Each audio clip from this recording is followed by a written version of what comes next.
Vítam vás pri ďalšom kurze Excel type číslo 119, kde si zobrazíme percentuálne porovnanie údajov. Dajme tomu, že máme mesta, ako vidíte, počet obyvateľov v roku 2011 a v roku 2019 a my by sme chceli percentuálny rozdiel, takže ja si to takto napíšem.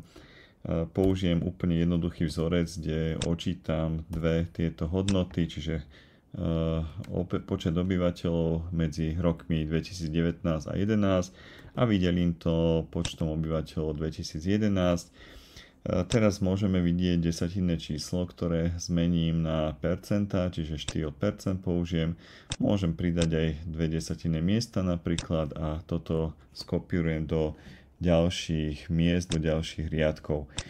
No a následne si vytvorím vlastne graf, takže tieto údaje chcem v podstate graficky reprezentovať. Stačí kliknúť kdekoľvek do tabuľky, prípadne ju celú označím. Môžem použiť aj klávesovú skratku Ctrl+A. Takže prejdem následne do karty vložiť a v karte vložiť môžeme zvoliť aj odporúčané grafy. Takže ja kliknem na odporúčané grafy. Excel sa chytí a ponúkne mi kombinovaný graf alebo ďalšie typy a ja len potvrdím OK, pretože ten prvý je skupinový stĺpcový, ten je vhodný. No a môžem ho personalizovať. Jedna vec, že zmením názov grafu, takže ten by mal reprezentovať to, čo v tom grafe vidíme. Takže môže to byť percentuálny rozdiel obyvateľov EZR v rokoch 2011 a 2019. Následne môžem zobraziť percentuálne údaje v rámci tej krivky alebo tej čiary, ktorú vidíme.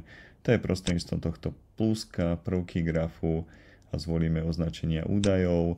Ak tých údajov je tam viacero, pretože aj tie stĺpce, trošku sa to tam bije, tie stĺpce obsahujú taktiež tie údaje, tak v podstate kliknem naň a delete alebo backspaceom odstránim a takto to tak sprehľadním.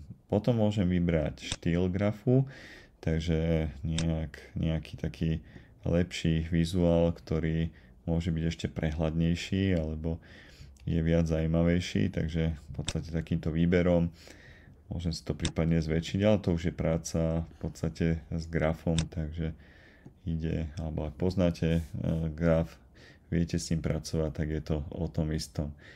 No a to je na dnes všetko. Dovidenia, do počutia.